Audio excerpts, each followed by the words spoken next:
Restrictions રાખે છે. તમારે એમને બેસીને સમજાવવા પડે કે જો આવું હોય તો તારે આ સ્ટ્રોંગને બી સપોર્ટ કરવું જોઈએ. એ બી ક્યારેક મિસ્ટેક કરી શકે. ઘરે ઘરે ટોન્ટ ના રીતે બોલે છે. એ નાના છે એટલે સમજતા નથી એમ કઈ છોડી દે છે એટલે પેરેન્ટિંગમાં પ્રોબ્લેમ થાય છે. ચોઇસીસ પણ હોવી જોઈએ. એમના ફ્રેન્ડ સાથે અને બધા સાથે રિલેટ કરવા માટે અમારી મથાઈ મેં આ વસ્તુ ઓબ્ઝર્વ કરી છે કે મમ્મી પપ્પા એમના બહારના કામનો ફ્રસ્ટ્રેશન છે એ આપણા પર ઉલટું થઈ ગયું. અગર પપ્પાને મમ્મી ઉપર ગુસ્સો આવે તો પપ્પા મારા ફ્રેન્ડની વચ્ચે હંમેશા મને ઇન્સલ્ટ કરે. હા મમ્મી બનાવતા સુઈ જાય એક અલગ જ સબ્જેક્ટ ચાલે. તો મમ્મી બોલે બચ્ચા આવીને બોલે કે શું પડાકુ બનશે કે પણ ટીચર હવે લોકો તો અમને એનાથી વધારે બનાવે. એ કોલેજમાંથી આવે છે થાકી ગયો હશે. અરે રે એને કામ ની કે હું પણ ટ્યુશન સ્કૂલ જઈ આવી છું યાર. તો અમે સ્ટડી બરોબર કરીએ પણ પછી એ પ્રોમિસ ભૂલી જાય. અમારા ટાઈમ અલગ હતો. આ મોડર્ન ટાઈમના અલગ પ્રોબ્લેમ છે.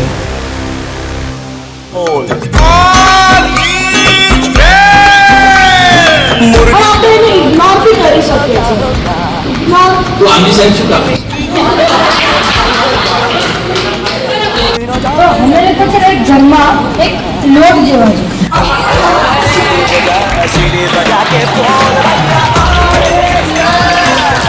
પોતાના બચ્ચા ઉપર રિસ્ટ્રિક્શન્સ રાખે છે અને એ રિસ્ટ્રિક્શન્સ છે ને કોઈ લોજિક જ નથી બનતું.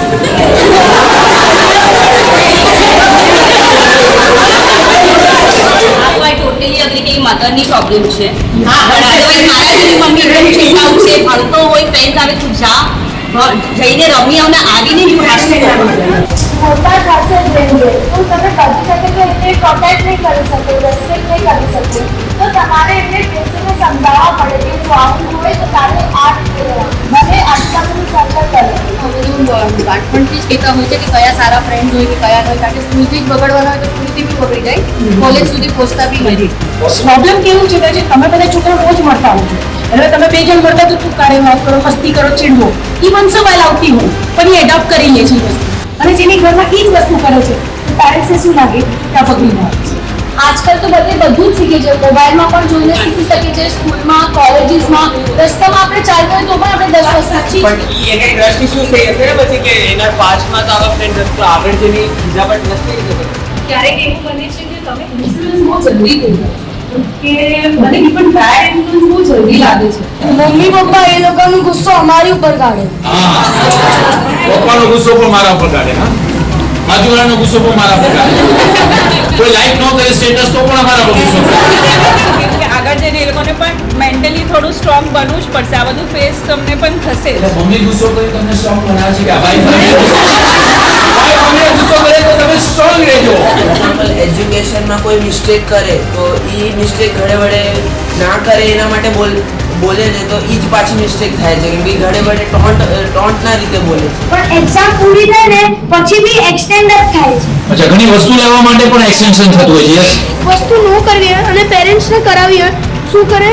અગર મેં બોલ્યું પપ્પા મને કોડિંગના ક્લાસીસ કરો છે, પપ્પા બોલશે અચ્છા તને કોડિંગના ક્લાસીસ કરો, એના માટે સારું થવા માટે તને મેથ્સ કરવું પડશે એટલે તું પેલા મેથ્સ કન્ડિશનલ બનાવે છે, મોટિવેટ કરે છે તમને ઇનડાયરેક્ટલી. યસ દલર સાહેબ તમે શું parents also is the same. Parents એના કરતા આગળ છે એ પેરેન્ટ્સ જો ભાઈ અમે પૂરું કરી લેશું પણ પછી એ લોકો કોઈ પોસ્ટપોન ન સારું છે કે હું નેક્સ્ટ ટાઈમ કરીશ નેક્સ્ટ ટાઈમ કરીશ તો એ વસ્તુ પછી we have to take care. અમારી જેમની જે કટકટ થતી હોય બરોબર હોય કે આની પપ્પાની કટકટ થાય છે એ આવીને કે મમ્મી પસંદ થઈ ગઈ મમ્મી એને ખબર છે ભાઈ કટકટ કરે એવી રીતે કેવા છે ચૂપ થઈ જાઓ એનો ઇનડાયરેક્ટલી તમને પ્રયત્ન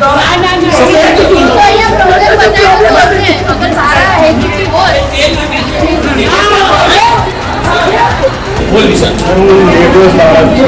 भोला भाला था सीधा सादा था मैं. હું કાંઈક કેસીસ કહું કે આવી ના કરે તો અમારું ત્યારે કામ થાય ત્યારે મમ્મી બોલે કે આના ઉપર વિશ્વાસ નહીં કરતું.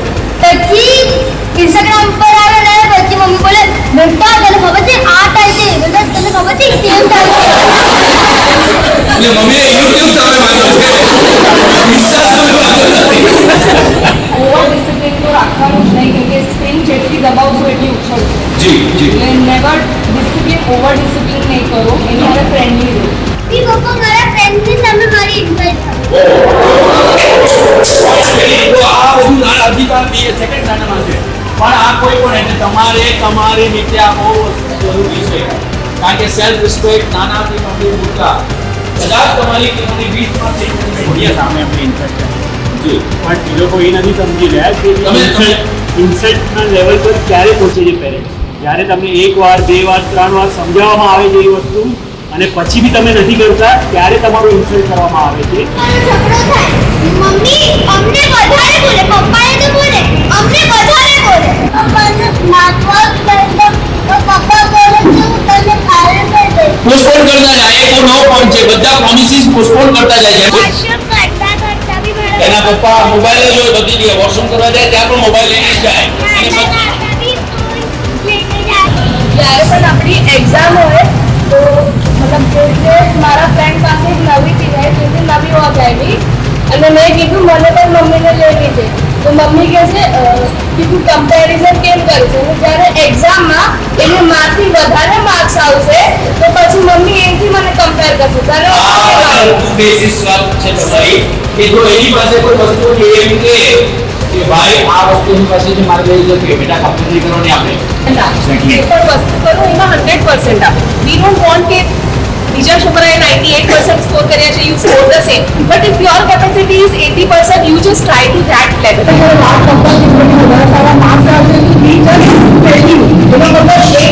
કમ્પેરિઝન છે, તમે એ કેવી રીતે પોઝિટિવ લો. આ તમે ઘણી બધી કમ્પ્લેન કરી, એમાંથી અમે લોકો ઘણું બધું શીખ્યા છે કે અમારે ક્યાં ચેન્જ કરવું. That doesn't mean that it is a complaint. Somewhere we are also wrong, but you have to also understand our situation also. Phone કરી તો ઘેર આવવામાં ટાઈમ ફ્રેન્ડ્સ સાથે જાઓ પેલા તમારા છોકરા પણ એકલા માટે પહેલી વાર કોન્ફિડન્સથી બોલશે. મોટા લોકોને જ પેરેન્ટ્સ ઇમ્પોર્ટન્સ આપે છે, નાના લોકોને ક્યારેય નથી આપે. મારી છોકરીને પણ અત્યારે એમ લાગે છે કે મમ્મા બહુ ખીજાય છે કે પપ્પા બહુ ખીજાય છે. અને અગર લાઈફમાં તમને અગર અત્યારે તમે તમારા મમ્મા પપ્પાનું બોલેલું અગર તમે એક્સેપ્ટ નથી કરી શકતા તો આગળ જઈને બીજા કોઈ તમને અગર કઈ વસ્તુમાં આગળ ખરાબ બોલી જશે તો how will you accept that. અગર ઇશ્યુઝ જ્યારે થાય છે કે મારામારી થાય છે, it is common in siblings કે થાય જ છે કમ્પેરિઝન, તો એ વખતે એંગર ઇશ્યુ જોડે જો મમ્મી પપ્પા પણ એંગર કરે છે જોડે સામે, તો it is counter on the parents only કે તું, અને સેમ સેન્ટેન્સ આવે છે કે તું પેલાને જ ફેવર કરે છે કે તું પેલાને જ બીજાને ફેવર કરે છે. એગ્રી માઇન્ડસેટ આપણે કહીએ ને એમાં સ્ટોપ નથી થતા, તો આપણે આને રદ કરવું જરૂરી છે. એ નાના છે એટલે સમજતા નથી એમ કહીને છોડી દે છે એટલે પેરેન્ટિંગમાં પ્રોબ્લેમ થાય છે. The thing is કે સી પેરેન્ટ્સ ઓલવેઝ બે ચાઇલ્ડમાં નાનો મોટો કરતા બી એક પર્ટિક્યુલર એક્ટિવિટી કે એક પર્ટિક્યુલર ટાસ્કમાં કમ્પેરિઝન કરે કે સપોર્ટ કરે ને જેને જે વીક હોય ને એને કરે હંમેશા કે હા આ વસ્તુ છે આને આ કરી લેશે એની મેળે, અને વીકને હંમેશા સપોર્ટ કરે. તો જે સ્ટ્રોંગ એને લાગે કે અમને કંઈક ઓછો સપોર્ટ મળ્યો છે કે અમારા તરફ ઓછું ધ્યાન ગયું છે. ટાઈમ અલગ હતો, આ મોડર્ન ટાઈમ્સના અલગ પ્રોબ્લેમ છે. અમારા વખતેના કરિયર ચોઇસીસ બહુ લિમિટેડ હતા. અમે ખાલી ઓલા માઇન્ડસેટમાં મોટા થયા છે, ભણો then only you have a life, but that's not true today. So I think as parents અમારી અવેરનેસ હોવી બહુ જરૂરી છે. એટલે એઝ ચિલ્ડ્રન તમને કમ્યુનિકેટ પણ કરવા આવડવું જોઈએ વિથ યોર પેરેન્ટ્સ કે mamma you must be right, but it is from the past that you have got. તો ક્યારેક બચ્ચાઓ તમારી પાસે સોલ્યુશન નથી માંગતા, એમને એ ખાલી જોઈએ કે તમે લોકો સાંભળો બેસીને અમારી વાત, ભલે અમારી વાત ઇમેચ્યોર હોય, સ્ટુપિડ હોય કે કેવી પણ હોય. જ્યારે 6 વર્ષનો થાય છે ત્યારે ઓલું 2 વર્ષનું કે 3 વર્ષનું છે, તો જે 4 વર્ષ ઓલરેડી એને લવ મળી ચૂક્યો છે. 2 યર્સ તને કર્યો તો મમ્મી હવે તારા ભાઈ બહેનને મારી છે કે નહીં બેટા? પણ સેમ ઓલું મારું જોઈએ ને, એ હવે અમે મોટા છે અમારો શું ફોલ્ટ છે?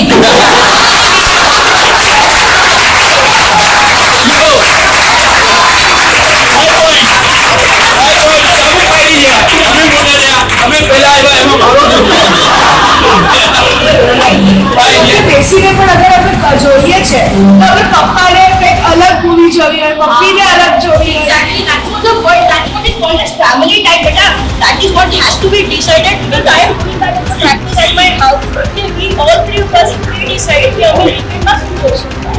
ત્યારે અમે લોકો આખો દિવસ ભણ્યા હોય, પહેલા અમે સ્કૂલ જઈએ, પછી આવીને થોડીક વાર જ ભણે, પછી ત્યાંથી અમે ક્લાસીસ જઈએ, પછી ક્લાસીસથી આવે પછી અમે થોડીક વાર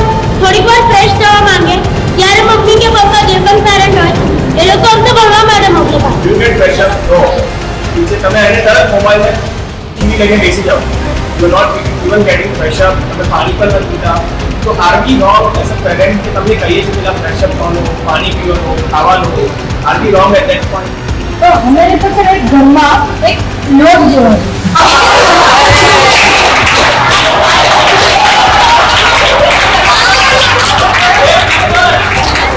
તો અમે લોકો કંઈક બહાર બેઠા છે અને અંદર કંઈક થાય છે તો અમે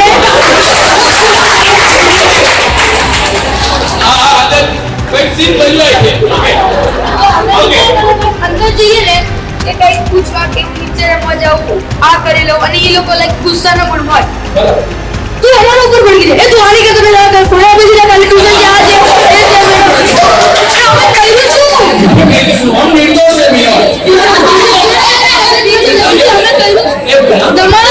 કંઈક ચાલતું હતું મગજમારી અમે શું કર્યું કે આ શું છે મને શીખવાડો અને મમ્મીનું બીજું કઈ કામ ચાલતું હોય તો એ અડધું શીખવાડશે અડધું છોડી નાખશે તો એમાં મારી શું ગલતી મને એક્ઝામમાં ન આવ્યું પછી બધા લોકો બોલતા અમે લોકો ગોડ ગિફ્ટ છે અને તમે લોકો ગોડ ગિફ્ટ ને સાચી રીતે નહીં યુઝ કરો તો ગોડ ગિફ્ટ શું થાય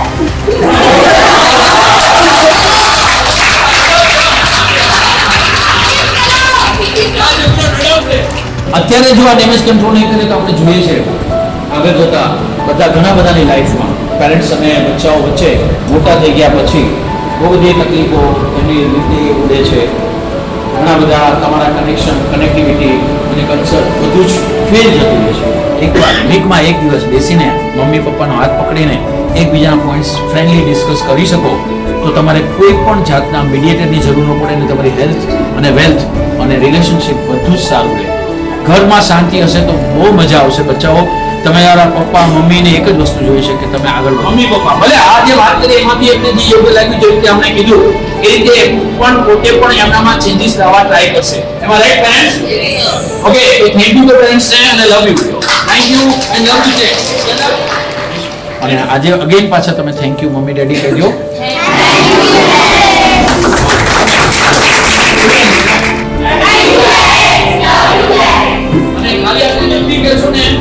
તમારી બધી ભૂલ ક્યારે પણ એક જ લાઈન કહું છું, ક્યારે પણ દુનિયાની મોટામાં મોટી ભૂલ કરીને જશો, મમ્મી પપ્પા પાસે એક્સેપ્ટ કરીને જશો અને હાથ પકડી અથવા હક કરીને સોરી કહેશો ને તમારી બધી ભૂલ માફ કરી દેશે. એમ રાઈટ પેરેન્ટ્સ? ટુ બી કન્ટિન્યુ.